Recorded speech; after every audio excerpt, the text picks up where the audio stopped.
നമസ്കാരം. വേദാംഗ ജ്യോതിഷത്തിലെ അമൂല്യമായ അറിവുകളും ആധ്യാത്മിക ജ്ഞാന ഉപദേശങ്ങളും പകർന്നു തരുന്ന പ്രശാന്തം ആസ്ട്രോ ചാനലിലേക്ക് ഏവർക്കും സ്വാഗതം. ഈ ചാനൽ ഇതുവരെയും സബ്സ്ക്രൈബ് ചെയ്യാത്തവർ ഇപ്പോൾ തന്നെ സബ്സ്ക്രൈബ് ചെയ്യുക. നോട്ടിഫിക്കേഷൻ ലഭിക്കുന്നതിനായി ബെൽ ബട്ടൺ അമർത്തുമല്ലോ.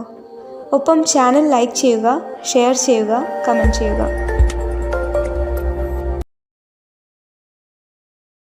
കൊല്ലവർഷം 1199 മിഥുന സംക്രമം ഉത്രം നക്ഷത്രത്തിലാണ്.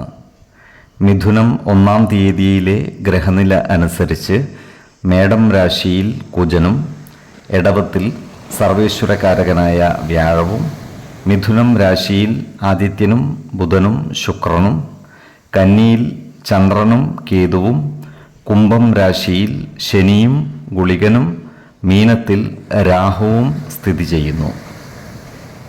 രേവതി നക്ഷത്രത്തിൽ ജനിച്ചവർക്ക് മിഥുനമാസം പൊതുവെ ഗുണഫലങ്ങൾ കൂടിയിരിക്കും. ഈ നക്ഷത്രക്കാരായ ഉദ്യോഗാർത്ഥികൾക്കും മറ്റു തൊഴിൽ അന്വേഷകർക്കും അനുകൂലമായ കാലമാണ്. സർക്കാർ, അർദ്ധ സർക്കാർ സ്ഥാപനങ്ങളിലോ മറ്റു സ്വകാര്യ സ്ഥാപനങ്ങളിലോ ജോലി ലഭിക്കുവാനുള്ള സാധ്യതകളും കാണുന്നുണ്ട്. അതുപോലെ താൽക്കാലിക അടിസ്ഥാനത്തിൽ ജോലി ചെയ്തു വരുന്നവർക്ക് സ്ഥിര നിയമനം ലഭിക്കുവാനുള്ള സാധ്യതകളുമുണ്ട്. പോലീസ് വകുപ്പിലും പട്ടാളത്തിലും ജോലി ചെയ്യുന്ന ഈ നക്ഷത്രക്കാർ ജോലിസ്ഥലത്ത് ജാഗ്രത പാലിക്കേണ്ടതാണ്. ജോലിയുമായി ബന്ധപ്പെട്ട് അപ്രതീക്ഷിതമായ ചില പ്രശ്നങ്ങൾ വന്നു ചേരുവാൻ ഇടയുണ്ട്. അതിനാൽ സഹപ്രവർത്തകരുമായും മേലുദ്യോഗസ്ഥരുമായും നല്ല സ്നേഹ സൗഹൃദ ബന്ധങ്ങൾ നിലനിർത്തുവാൻ പ്രത്യേകം ശ്രദ്ധിക്കേണ്ടതാണ്. ഈ നക്ഷത്രക്കാരായ വ്യാപാരികൾക്ക് കാര്യങ്ങൾ അനുകൂലമാണ്. ഇവർ പുതിയ വ്യാപാര സംരംഭങ്ങൾ ആരംഭിക്കുവാനുള്ള സാധ്യതകൾ കാണുന്നുണ്ട്. അതുപോലെ കാലത്തിനനുസരിച്ച മാറ്റങ്ങൾ വ്യാപാര രംഗത്ത് നടപ്പിൽ വരുത്തുവാനും ഇവർക്ക് സാധിക്കുന്നതാണ്. ഈ നക്ഷത്രക്കാരുമായി ശത്രുതാ മനോഭാവത്തോടെ പെരുമാറുന്നവരുടെ എണ്ണം കൂടുവാനുള്ള സാധ്യതകളും കാണുന്നുണ്ട്.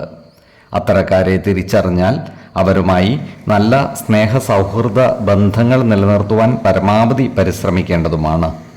ശത്രുതയെ സ്നേഹം കൊണ്ട് കീഴടക്കുന്നതാണ് ഉത്തമം.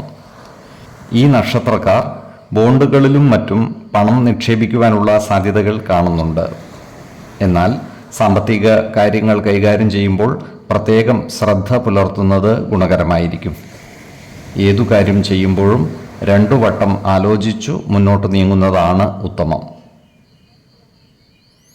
2, 15, 28 തീയതികൾ അനുകൂലമാണ്.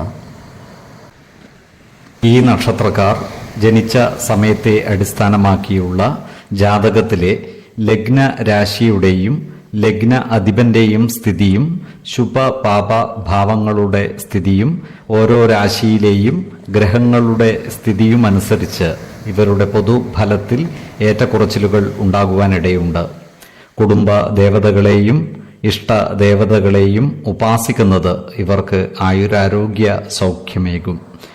ഇഷ്ടദേവതാ മന്ത്രം 108 തവണ ദിനംതോറും ലിഖിത ജപം ചെയ്തു വരുന്നത് ഇവർക്ക് സർവ്വ ഐശ്വര്യങ്ങളുമേകും. നല്ല വ്യക്തി സാധനകളോടെയും ഉപാസനകളോടെയും മുന്നേറിയാൽ സർവേശ്വരാനുഗ്രഹത്താൽ ഇവരുടെ സർവ്വകാര്യങ്ങളും മംഗളകരമാകും. നന്ദി, നമസ്കാരം. ജ്യോതിഷരത്നം പ്രശാന്ത് കണ്ണോം.